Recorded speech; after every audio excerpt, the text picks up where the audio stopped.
focused on. One very different, separate. Many of us were in the East Room watching the president. We've seen him on many occasions where he has a repeated cough. What is the situation with that cough, and is that a concern?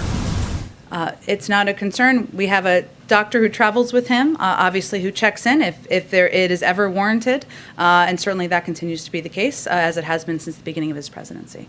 Is there an explanation for why he coughs so frequently in situations like that? I'm sure you saw it. I did. I don't think it's an issue of concern. I think there are a range of reasons why we may need to clear our throat, or we may have a little light cold, and that's certainly something that presidents, elected officials, reporters, spokespeople can confront, but it's not an area where we have a medical concern. Go ahead.